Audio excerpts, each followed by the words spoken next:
आने वाले 2024 board examinations को लेकर सीबीएसई के तरफ से 4 बहुत बड़े बदलाव कर दिए हैं। कौन कौन से ये 4 बड़े बदलाव हैं, इसको जानने के लिए वीडियो को आप पूरा शुरू से लास्ट तक देखते रहना। तो सबसे पहला चेंज जो किया है वो एग्जामिनेशन से रूटीन में किया है। सीबीएसई ने अभी हाल ही में क्लास 10th और क्लास 12th की डेट शीट रिलीज की है। डेट शीट में आपने ये देखा होगा कि क्लास 10th हो या 12th की जो एग्जामिनेशंस की शेड्यूल है वो जल्दी जल्दी रखी गई है और एग्जामिनेशंस को जल्दी ख़त्म किया गया है। शायद इसका एक बहुत बड़ा कारण ये भी होगा कि इलेक्शन भी आने वाला है। इस वजह से भी शायद सीबीएसई ने इस बार जो डेट शीट है वो जल्दी निकाल दी है। हालांकि एग्जामिनेशंस 15 फरवरी से ही शुरू होता रहा है इससे पहले भी सालों में, लेकिन एग्जामिनेशंस अप्रैल महीने तक भी जाता था। लेकिन इस बार 15 मार्च तक ही एग्जामिनेशंस को ख़त्म कर दिया जा रहा है। तो कहीं ना कहीं सीबीएसई ने एक बहुत बड़ा चेंज किया है आपके डेट शीट को लेकर। दूसरा और एक बहुत बड़ा जो चेंज सीबीएसई ने किया है वो डिवीज़न और परसेंटेज को लेकर किया है, यानी आपके रिजल्ट से रिलेटेड।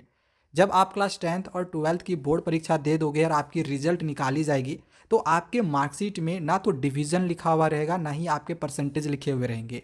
यानी कि सीबीएसई ने एक नोटिस निकालकर ये क्लियरली कर दिया है कि हम स्टूडेंट्स को कोई भी डिवीज़न नहीं देंगे, कोई भी उसका परसेंटेज भी हम नहीं देंगे। जहाँ तक की बात रहा एडमिशन को लेकर, क्योंकि बहुत सारे स्कूलों में परसेंटेज देखकर एडमिशन लिया जाता है, तो वहाँ पर बेस्ड ऑफ 5 रूल फॉलो होगा। जिन भी 5 सब्जेक्ट्स में आपने सबसे ज़्यादा मार्क्स ऑब्टेन किए होंगे वही 5 सब्जेक्ट के मार्क्स आपके जोड़े जाएंगे, जो कि बच्चों के लिए ये एक बहुत बड़ा गुड न्यूज़ है। सीबीएसई के तरफ से जो तीसरा चेंज किया गया है वो है एग्ज़ाम पैटर्न और सैम्पल क्वेश्चन पेपर। एग्ज़ाम के पैटर्न में तो चेंज हुआ ही है, जहाँ पहले 40% कॉम्पिटेंसी बेस्ड क्वेश्चंस आता था, अब उसके जगह पे 50% कॉम्पिटेंसी बेस्ड क्वेश्चंस कर दिया गया है। और साथ ही साथ सैम्पल क्वेश्चन पेपर, जहाँ पहले सीबीएसई एक ही सेट देती थी, उसके जगह पे इस साल आप लोग को प्रैक्टिस करने के लिए 3-3 सेट दिए हुए हैं। तो तीनों सेट की तैयारी एक बार आप लोग अच्छे से ज़रूर कर लेना। एंड लास्ट फोर्थ और सबसे बड़ा चेंज जो सीबीएसई 2024 बोर्ड परीक्षा के लिए कर रही है वो पासिंग मार्क्स को लेकर है। 2024 बोर्ड परीक्षा का जो पासिंग मार्क्स रहने वाला है, चाहे वो क्लास 10th का हो या 12th का हो, बहुत आसान रहने वाला है। शायद ही कोई ऐसा बच्चा होगा जो 2024 बोर्ड एग्जामिनेशंस में फेल होगा, चाहे वो 10th का हो या फिर 12th का हो। इसके कुछ कारण भी हैं।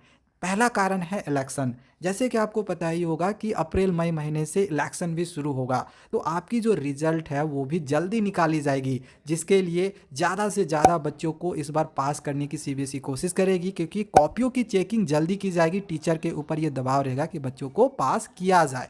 ये पहला कारण है। दूसरा कारण ये है नई एजुकेशन पॉलिसी, जिसमें साफ तौर पर ये लिखा गया है कि कोई भी बच्चा को फेल नहीं करना है। बच्चा अगर कुछ भी लिखता है तो आपको उसमें नंबर देना है। बच्चों में कभी भी फेल की भावना को नहीं रखना है कि कोई बच्चा फेल किया है। तो शायद ही इस बार 2024 बोर्ड परीक्षा में कोई भी बच्चा फेल होने वाला है। तो ये 4 बड़े चेंजेज हैं जो इस बार सीबीएसई ने 2024 बोर्ड परीक्षा के लिए किया है। अब आगे और भी जो भी सीबीएसई की तरफ से हमें अपडेट्स मिलेंगे आपको हम लगातार देते रहेंगे। तब तक हमारे चैनल को सब्सक्राइब करके रख ले। Thank you.